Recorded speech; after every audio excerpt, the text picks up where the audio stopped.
Iran, the bully of the Middle East, must now make peace. If they do not, future attacks will be far greater and a lot easier.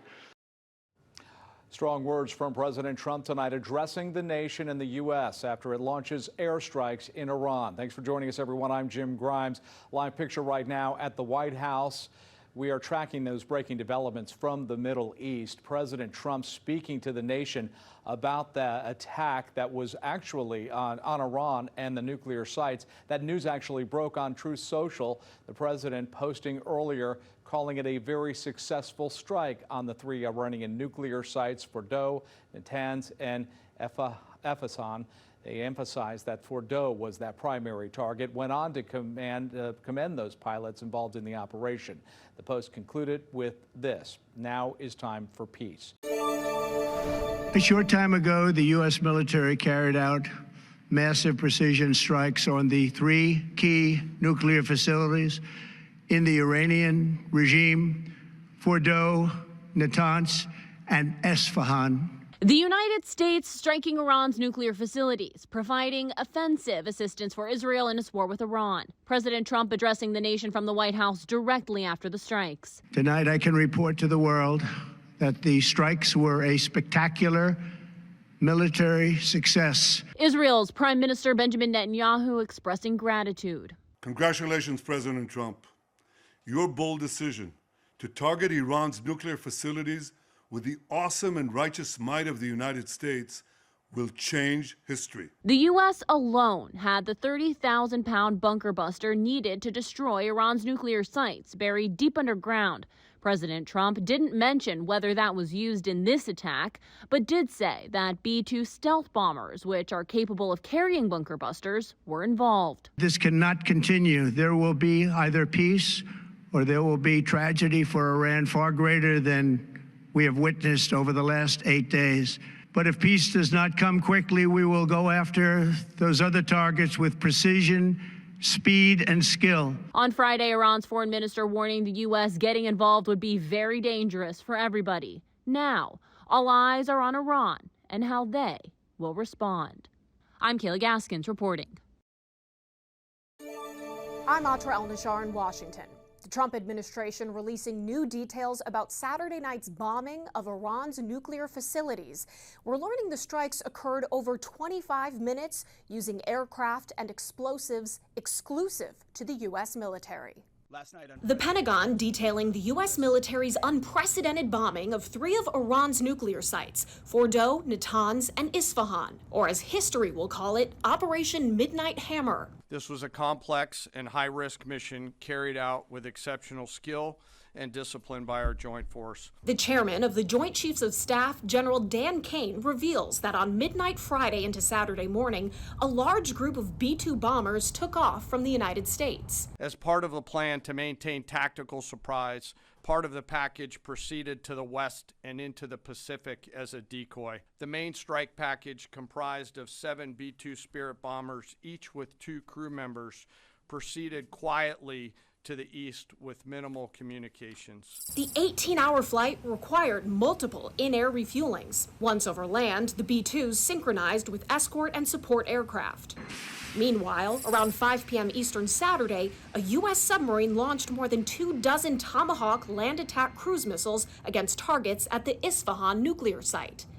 At about 6:40 p.m. Eastern, 2:10 in the morning in Iran, the lead B-2 dropped 2 30,000-pound GBU-57 MOPS, or bunker buster bombs, on the first targets at Fordo, the first ever operational use of these weapons. The remaining bombers then hit their targets as well, with a total of 14 MOPS dropped against 2 nuclear target areas. Throughout the mission, we retained the element of surprise. The mission was known only to an extremely small number of leaders and planners. The attack came just 2 days after the president said he would make a decision on whether to strike within 2 weeks. And then there are multiple points along the way in which the president has decisions to make about go or no go, and it really comes right up to 10 minutes before the bombs are actually dropped. With the exception of Israel, America's allies, Canada, the UK, France, Germany, and others, are not praising President Trump for the strikes. They're expressing concern and calling for immediate negotiations to end the hostilities.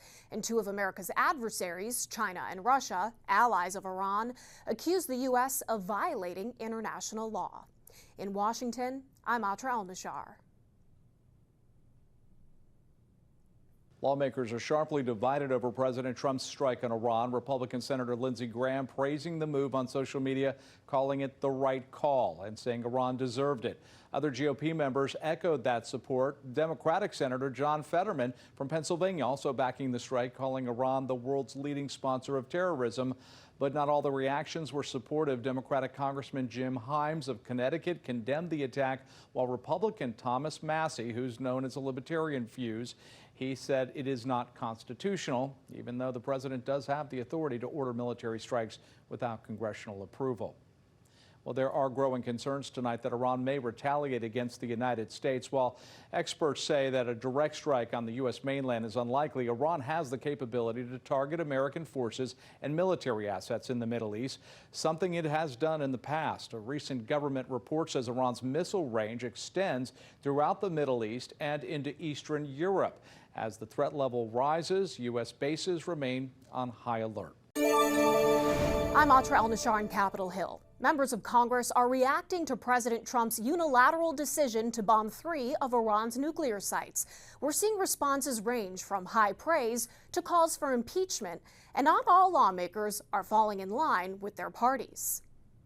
The Truth Social post heard round the world. President Trump announcing the U.S. bombed 3 of Iran's nuclear sites caught many in Congress by surprise. The bulk of the president's political allies applauding the move, which was done without authorization from Congress. There's no doubt that because of the president's decisive action, we have severely damaged Iran's critical nuclear infrastructure. House Speaker Mike Johnson, the president made the right call and did what he needed to do. 2 Democrats breaking from their party to voice support for the strikes, New Jersey Congressman Josh Gottheimer and Senator John Fetterman of Pennsylvania, who says this was the correct move by POTUS. Iran is the world's leading sponsor of terrorism and cannot have nuclear capabilities. A few in the GOP breaking from the president. The Constitution requires Congress to weigh in on this. This was a bad move politically, but it's also just a bad move legally and constitutionally and policy-wise. The president issuing this lengthy criticism of Massie, saying MAGA doesn't want him, doesn't know him, and doesn't respect him. Republican Ohio Congressman Warren Davidson reacting to the news Saturday, while President Trump's decision may prove just, it's hard to conceive a rationale that's constitutional. Even Georgia Congresswoman Marjorie Taylor Greene, she writes, every time America is on the verge of greatness, we get involved in another foreign war. And this is not our fight. Senate Minority Leader Chuck Schumer publicly urging Majority Leader John Thune to immediately bring a war powers resolution up for a vote. A bipartisan effort is also underway in the House. Democratic Congresswoman Alexandria Ocasio-Cortez is among a handful in her party who say ordering a strike is absolutely and clearly grounds for impeachment. With Democrats in the minority in both the House and Senate, any impeachment effort is certain to fail. Democratic leaders, including top members of the House and Senate Intelligence Committees, are also appalled that the administration only alerted Republican lawmakers before the strikes. On Tuesday, the CIA and other intelligence officials will brief members of Congress, and the Senate Intel Committee will gather for a closed meeting. On Capitol Hill, I'm Atra El-Nashar. Well, it is unclear if tonight's actions will stop Iran's missile attacks on Israel. The U.S. State Department has begun evacuation flights out of Israel, confirmed on social media by Ambassador Mike Huckabee. Florida started flying residents out nearly a week earlier. We got a chance to speak with a Jupiter father whose college-age son is among the thousands still trying to get home. The frightening view from the ground as Israel's Iron Dome shoots down another wave of drone attacks. The scene almost as terrifying for a family some 6,500 miles away in Jupiter. Immediately your thought goes to, is he going to be okay? They just happened to be in Tel Aviv at the time. And, it was dicey. Rick Blackwell tells us his son Charlie was on a leadership trip in Israel with fellow Florida State classmates when the fighting broke out. The first couple of nights they spent in Tel Aviv were several times during the night they were alerted to go down to the bunker below the hotel. The kids were quickly moved someplace safer, but getting them back home is proving difficult with Israel's airports still shut down. This is probably the most challenging and logistically difficult mission that the Florida Department of Emergency Management has done. This morning, Governor Ron DeSantis says Florida is leading emergency evacuation efforts to bring Americans home from Israel. Some 1,500 stranded U.S. citizens so far have been evacuated using cruise ships. And in the past 48 hours, several charter flights have touched down in Tampa and Miami. Among the stranded are thousands of young birthright participants and kids on college field trips. Kevin Guthrie, executive director of the Florida Division of Emergency Management, is heading up the efforts. We are not going to talk at all about tactics, about how we're moving people inside of Israel and all that. For their safety, our safety, the team safety of Gray Bull Rescue, we will not talk about that. Gray Bull Rescue is a Tampa-based nonprofit organization that specializes in evacuating Americans from foreign crisis zones. DeSantis also has tapped State Senator Jay Collins, a former Army Green Beret, to help coordinate the efforts. As for Blackwell, he said his son Charlie is nervously still waiting after being relocated safely to a staging area on the island of Cyprus off Israel's coast. He was fine the first couple of nights, and then, he became a little bit frustrated and a little bit worried as the last couple of days have progressed. He's in a good place right now. He obviously is feeling very fortunate, very lucky, and knows that there are some kids still that are not getting out. But ultimately, he's thankful also to the people that helped him get to this point.